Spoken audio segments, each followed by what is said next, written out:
అనుమానం ఏంటంటే ఆ అబ్బాయి వాళ్ళ అక్క అంటే రామకృష్ణ వాళ్ళ అక్క అప్పటికే ఫోన్ చేసి మమ్మల్ని పిలిచింది మాట్లాడదామని. ఆమె పిల్ల ఇంత జరుగుతున్నా కూడా ఏ వెరగనట్టు అక్కడే నించుంది. ఏం జరిగిందని కూడా దగ్గర రాలే. వాళ్ళ బాబాయ్ కూడా దగ్గరకు వచ్చి చూడలే.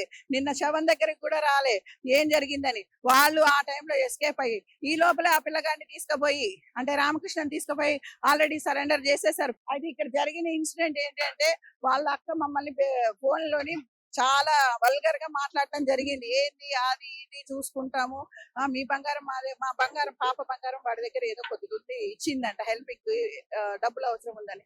అది ఇచ్చే మామయ్య నాకని ఫోన్ చేసిందంట. తిరిగి చేస్తే వాడు నీ వీడియోలు ఫోటోలు అన్ని బయట పెడతాను, నా దగ్గరికి రాకపోతే అని మళ్ళీ టార్చర్ చేయడం మొదలు పెట్టిండంట. ఆ విషయం కూడా నాకు చెప్తేనే ఈ ఇన్సిడెంట్ జరిగింది.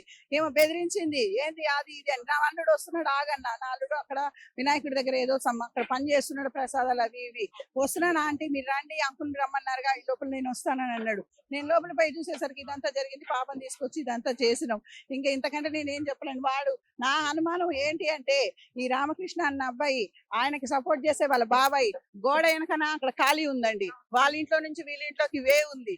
ఆ వే నుంచి దూకి వచ్చి విత్ ఇన్ సెకండ్స్ లో పిల్లని బలవంతంగా చేసి లేకపోతే ఏదో విధంగా పిడుగుదులు గుద్దో దాన్ని చంపేసి ఆ ఇష్టం వచ్చినట్టు హ్యాంగ్ చేసి 2 నిమిషాల్లో వెళ్ళిపోయారు.